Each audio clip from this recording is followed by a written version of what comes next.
हाँ जी, नमस्कार दोस्तों। तो आपका इस वीडियो में बहुत बहुत स्वागत है। तो चलिए आज हम बताएंगे आपको मैथ की बेस्ट स्ट्रेटजी बताऊंगा। बिल्कुल जीरो लेवल से एडवांस लेवल तक कैसे आप लोग जा सकते हैं। एकदम बिल्कुल जीरो से मैं समझाने की कोशिश करूँगा कि आप अपनी मैथ को कैसे बेहतर बना सकते हैं। तो ये मैथ की स्ट्रेटजी सभी एग्ज़ाम के लिए अप्लाइड होगी।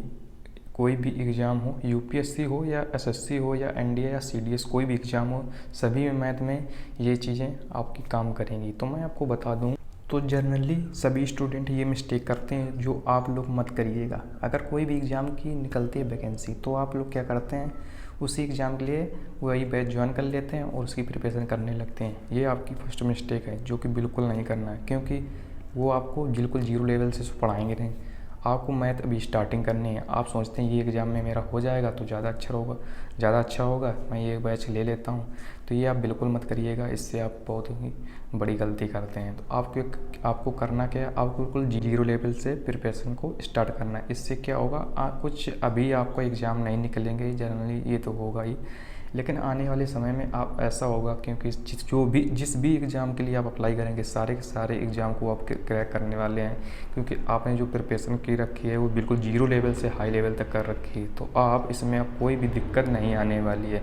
ऐसे क्या होता है, कोई भी एक तुमने बैच ज्वाइन कर लिया, वहाँ से आपको कुछ सिलेबस पढ़ा दिया, कुछ छोड़ दिया, क्योंकि पूरा कोर्स भी कवर करवाना है। तो आप इस गलती की वजह से आपका जो भी है कोर्स वो आपका कंप्लीट हो नहीं पाता है, और आपकी भी जो स्ट्रेटजी है वो भी नहीं बन पाती है। और हमें क्योंकि सवालों को रटना नहीं है, हमें सवाल बनते कैसे हैं ये सीखना है। ये हम तभी सीख पाएंगे जब बिल्कुल जीरो लेवल से पढ़ेंगे।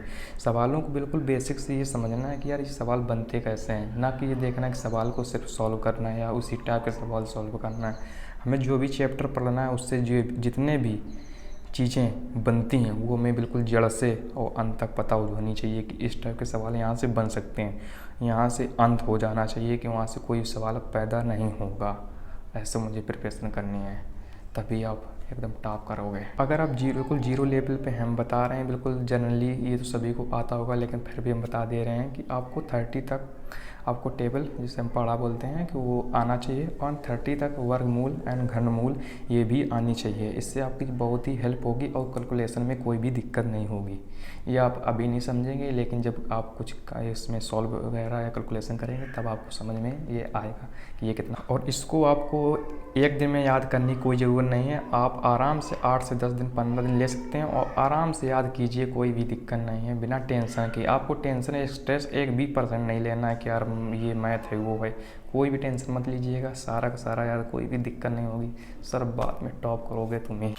जब हम इतना कर लेते हैं तो उसके बाद हमें अपनी कॉपी लेनी है, और जितने अर्थमेटिक के अंदर जितने भी चैप्टर आते हैं, मैं फर्स्ट पेज में सारे के सारे चैप्टर लिखूंगा। उससे मुझे पता भी चलेगा कि अर्थमेटिक के अंदर कौन कौन से चैप्टर होते हैं।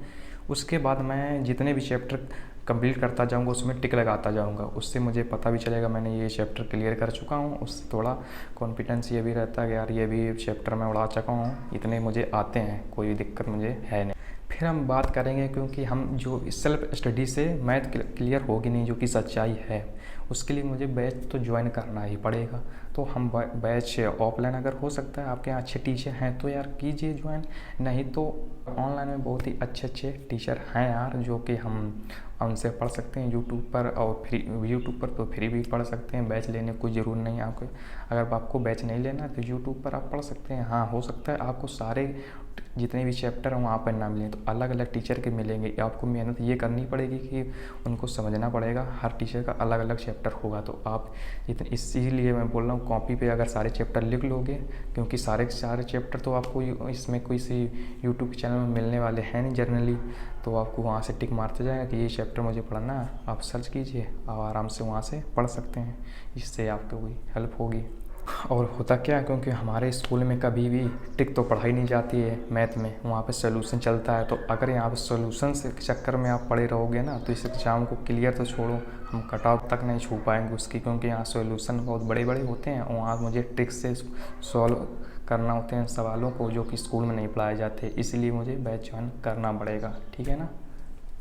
एक बार सारे टॉपिक जितने भी हैं मेरे चैप्टर क्लियर होने के बाद, जब आप हमारे हम इसलिए हमारे बोल रहा हूँ, मैं भी एक स्टूडेंट समझ लो, तो मैं और तुम जैसे मैंने किया वैसे आप लोग भी करिएगा। तो हमारा जो भी टॉपिक होंगे ना, तो उसको सारे के सारे क्लियर जब हम कर लेंगे, उसके बाद हम खुद से सेल्फ स्टडी कर सकते हैं। यही जनरली सभी करते हैं, जो सभी बोलते हैं ना सेल्फ स्टडी से मैंने क्रैक करिए हैं एग्ज़ाम। ऐसा नहीं होता। वहाँ से होता क्या है, वो पहले से उनको टॉपिक आते होते हैं, फिर उसके बाद सेल्फ स्टडी से वो अपना लेवल बढ़ा लेते हैं। ये कर सकते हो। अगर आपको टॉपिक आते नहीं तो खुद से कहाँ से कर लोगे? बुक्स से क्या आप ट्रिक्स वगैरह सीख पाओगे? कभी नहीं सीख पाओगे। इसलिए आपको एक टीचर का सहारा ज़रूर लेना पड़ेगा। ये तो भाई सच्चाई है, जो कि जनरली सभी नहीं बताते हैं। तो सबसे पहले अब हम एक चैप्टर को शुरुआत करेंगे। जो भी हम चैप्टर ले लेते हैं, परसेंटेज ले लेते हैं, उसको मैं कोचिंग में यहाँ पे जहाँ भी पढ़ूंगा, ठीक। उसके बाद आने के बाद मैं घर पर वही चैप्टर लगाऊंगा, ठीक है। जितना भी वहाँ पढ़ाएगा उतना यहीं पर बिना देखे घर पे सॉल्व करिएगा। जब वो चैप्टर ख़त्म कर लेते हैं, उसके 2-3 दिन बाद वही चैप्टर एक दूसरी कॉपी में, जिसे कोई हम लोग फेयर भी बोलते हैं, तो उसमें हम लिखेंगे सारे का सारा अपने खुद से। वो उसमें हेल्प नहीं लेनी है किसी भी कॉपी की, वो सिर्फ हम अपने खुद से करेंगे। उससे हमारा जब 3 बार ये मैथ लगा लोगे ना, तो उसके बाद आपको मैथ का जो चैप्टर होगा एकदम टॉप लेवल पर पहुंचेगा। एक चैप्टर जहाँ क्लियर हुआ, इतना आपने किया, आपको कॉन्फिडेंस आ जाएगा कि यार भाई अब तो मैथ क्लियर हो जाएगी। अगर आप शुरू से बस इतना करना, एक वही चैप्टर कोचिंग में पढ़िएगा, वही घर पे लगाइएगा, फिर 2-3 दिन बाद वो चैप्टर अपने मन से लगाइएगा, हो जाएगा। नोट्स अगर बनाना चाहें तो बना सकते हैं, और ठीक है। तो इस वीडियो में मैंने कोई भी चैप्टर आपको नहीं बताया कि मैथमेटिक्स से ये पढ़ना है या एडवांस पढ़ना है। आपको जहाँ से मन करे वहाँ शुरुआत कर सकते हैं। और आप अगर ये स्ट्रेटजी करेंगे तो यार कहीं से भी शुरुआत करें, आप मस्त करने वाले हो, ये तो मुझे पता है। उसके बाद अगर आप बोलेंगे तो अर्थमेटिक्स से अगर मेरा सजेशन मानिए तो अर्थमेटिक्स से आप स्टार्ट करिएगा। तो वहाँ से percentage, profit and loss, time and work, यहाँ से इतना कर सकते हैं। और भी जो चैप्टर हैं, शुरू में ये 3 चैप्टर अगर पढ़ोगे ना, उसके बाद आपको और जो मैंने बताया इतना अगर कर लोगे तो मस्त यार आपको होने वाली है मैथ की प्रिपरेशन। मैं बता दे रहा हूँ। अगर आप बुक्स की बात करें तो इसमें जनरली मैं बुक्स भी बता देता हूँ आपको। तो आप राकेश यादव सर की बुक्स पढ़िएगा यार, 1 नंबर की बुक्स है। उसके पढ़ने के बाद कोई भी बुक्स मत छूइएगा। आप कोई भी बैंक का एग्ज़ाम हो, SSC, CDS वगैरह, जो भी रेलवे के एग्ज़ाम है, सारे के सारे आप क्लियर कर दोगे एक ही बार में, मैं ये बता दूँ। अगर ये बुक्स पढ़ने के बाद आप सिर्फ ये करिएगा, आपके पास टाइम बचे तो आप मॉक टेस्ट दे सकते हैं।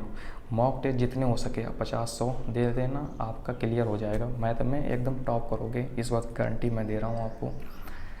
तो आपका जो भी सवाल हो बताइएगा। मैं अर्थमेटिक के अगर आप कमेंट में बताते हैं अर्थमेटिक या एडवांस को लेकर, तो मैं उन पर्टिकुलर वीडियो बना दूंगा जो कि आपके लिए हेल्पफुल होगी। मेरे ख्याल से आपके जितने भी क्वेश्चन होंगे या दिमाग में जो भी डाउट होगा क्लियर कर दिया होगा।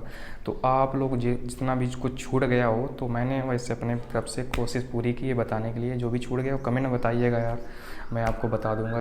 तो फिर चलिए मिलते हैं दोस्तों किसी दूसरे वीडियो में। तब तक के लिए जय हिंद, वंदे मातरम।